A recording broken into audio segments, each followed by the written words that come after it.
Hi again. I'm James Fernie-Huff, Politico's Energy, Climate and Sustainability Editor.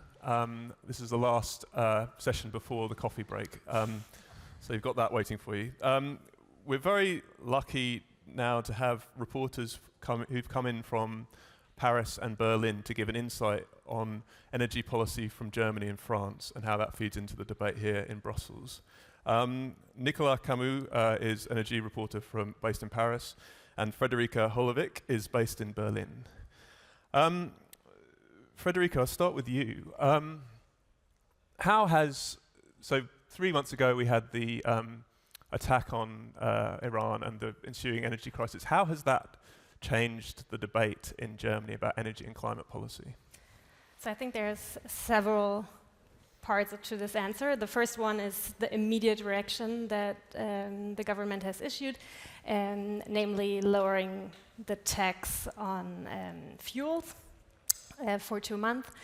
It's very debatable whether that did anything, actually. There have been some studies that said that this was not a good measurement, but that being said, what I think is the more pressing question is how it will affect energy policy mid to long term. And when I'm saying midterm, I'm actually thinking about the duration of this year and specifically about gas storage, as the gas prices are still super high and the German storage is historically low, and the question is how the government is going to deal with that.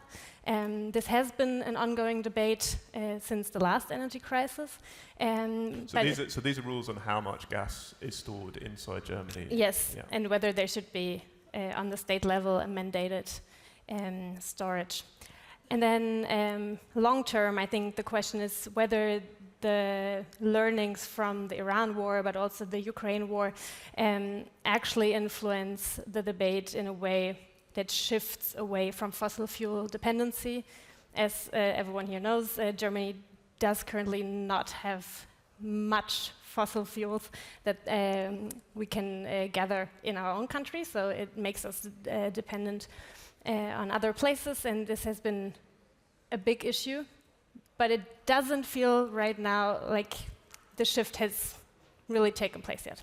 Yeah, of course, Germany was one of the countries that was most affected by the Russian invasion of Ukraine because it was so dependent on Russian gas. I mean, the shift away from Russian gas and oil worked quite well, but it didn't work in the way that it just meant a shift towards more renewables. It mostly meant diversifying where we get the gas and oil from.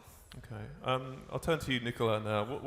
How has the Iran crisis affected French policy on energy and climate? Well, I think the short answer to that is that the French government has been wanting to go all in on electrification. But to answer that question, I think you need to understand where France is at politically and financially. Financially, there's huge budgetary constraints. Budget deficits are being watched very closely by the European Commission.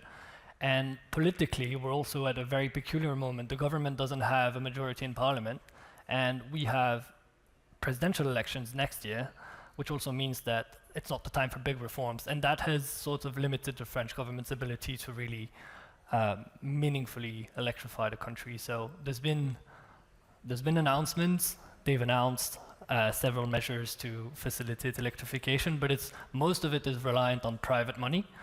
And it's been, compared to what the government did during the energy crisis in 2022, it's just a drop in the ocean.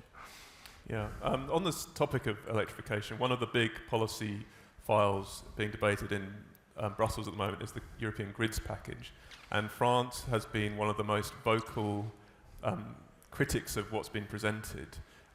Particularly, they really don't like the idea of centralising planning in Brussels, which, as you said, it's strange for France to be opposing centralisation. But talk us, what is France's issue with this? And this package is the ambition to, in case you haven't been following, to create a pan-European grid that can really service the needs of the energy transition. So what's France's beef?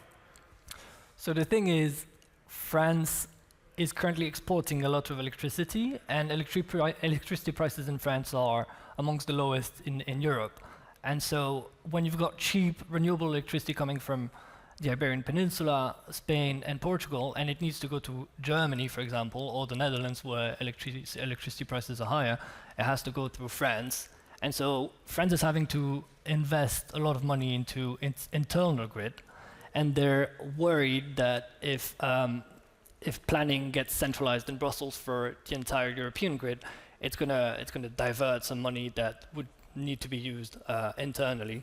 And the other worry, and it's the most politically sensitive issue, is that France has one of the lowest electricity prices in Europe at the moment.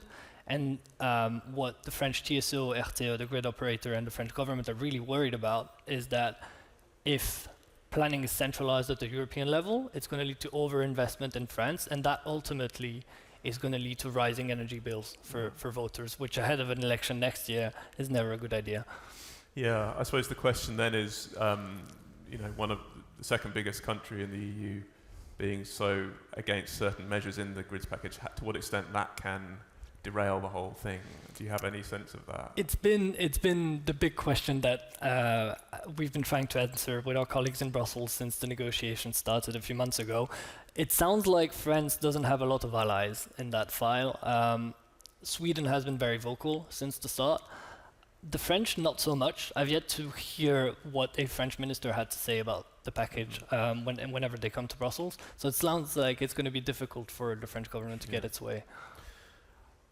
The other big energy climate file that we're covering right now coming up is the emissions trading system. I'll turn to you, Frederica, because I think the big question, there's lots of countries that have made their feelings known on the ETS. Germany has been very difficult to read on where they stand on this. And we were just talking before about Merz, back in February, was it, at Antwerp? He made some comments, but could you just talk us through what's going on? So the problem is we have an emission trading system in place in Germany already. So everyone was expecting that the introduction of ETS1 and also ETS2 would not be that big of an issue because we already have a ramp up on emission prices. But with the soaring energy prices and the general stagnation of German industry, this issue has come up more and more. And this is also the balancing act for our Chancellor Friedrich Merz, as he has run his campaign mostly on his own economic background and was very much endorsed by industry bosses in his run. But when it comes to German industry, the problem is they are not speaking with one voice. We have early adopters that already changed their ways, that already implemented certain measures that are working towards using more hydrogen, electrification. For example, Heidelberg Cement has been very vocal endorsing the ETS system.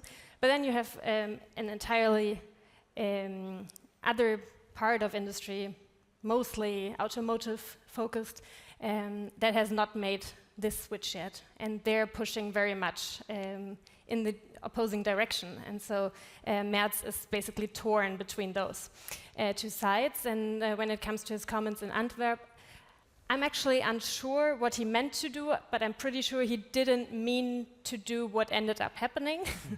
Because what happened is he basically called into question the current ETS system, and that made CO2 prices jump up and down the entire week because everyone was waiting for him to clarify what he meant. So without a doubt, that was not his intention. And then I think in April at the Petersburg Climate Dialogue, he backtracked and said, no, this is not what I meant. I'm actually in favor of the emission trading system. But this has not been as clear as probably most people in Europe have wanted it to be. And also when it comes to him taking a stance, it's one thing to communicate it, to talk about it in Germany, but what we have also been asking him and his people is, are you also speaking to other European leaders about this? And they have been very quiet about this, like whether he's talking to Poland and Czech and other countries. So it feels from what you're saying, we kind of in Brussels, we always want to know what Germany is thinking, and it's been pretty quiet and closed on these big issues. And what you also seem to be saying is that's because they don't really know themselves, rather than that they're being they don't want to make enemies out of either side Yeah. of this debate, and this puts them in an awkward position. Yes. Okay. Well, that would be very interesting to see where they come, what role they play in the negotiations about the ETS review. Just coming back to you, Nicola, you mentioned before that there's obviously a massive election next year, which a lot of people have been saying for some years that the far right, Marine Le Pen or Jordan Bardella, whoever is standing, have a very good chance of winning. I mean, what would that mean? What can we say at this stage about what that might mean for energy and climate policy, having a far right government in Paris? Well, it's still, the short answer is not much, because it's still very early in the race. We don't even know who the National Rally's candidate is going to be, because the Marine Le Pen is still waiting to know if she's going to be able to run or not. So we'll know on July 7th. The likely scenario is that Jordan Bardella, who's the president of the National Rally, would run. And well, it won't come as a surprise to anyone in Brussels, but obviously the National Rally is not a fan of environmental laws. They've been very vocal about the Green Deal and dismantling the Green Deal. So what you can expect if they were to win the presidency is probably much of the same. But at the same time, there's a bit of a debate even within the party between people who are more liberal, and that's usually people who are close to Bardella, and people who are more hate everything that has to do with markets, very heterodox, and it's not really clear at that point who is going to win that internal debate and what's that going to mean for their program. Because what's also at stake for them is they need to reassure businesses and companies that they're going to be able to run the country if they win the presidency. Yeah. And the election is a year from now, and that's still very much up in the air. Okay, well, we'll have to watch out. Just go back to you, Frederica, very quickly, because we're just about out of time. But I mentioned the grids package to you, and you said something very interesting about why we haven't heard anything from Germany about the grids package. Yeah, because basically there's nobody left at the economic ministry that would be able to speak on that. And they switched out the entire energy, electricity department. And we also have a grids package on the national level that needs to pass. So I think their priority is on the national level at the moment with a very demolished staff. Right, okay, well that gives a much clearer idea of why we don't hear anything from Germany. All right, well we're out of time now, but thanks so much, Nicola and Frederica. It's great to have you here and get your insights. So we're now going to go for a short break, so go and get a coffee or a tea and a pastry, and we'll be back in 30 minutes at 11 a.m. for the next session. Thanks so much.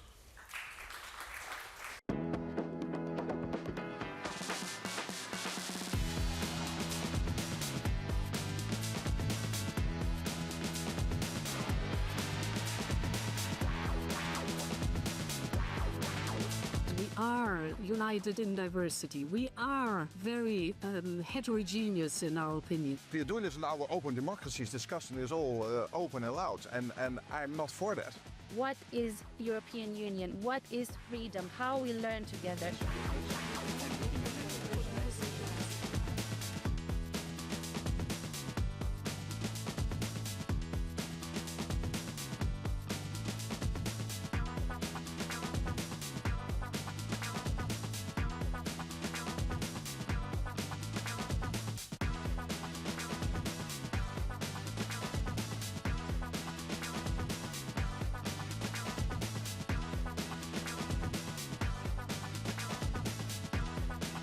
The obvious question is, what is the EU doing? What is our plan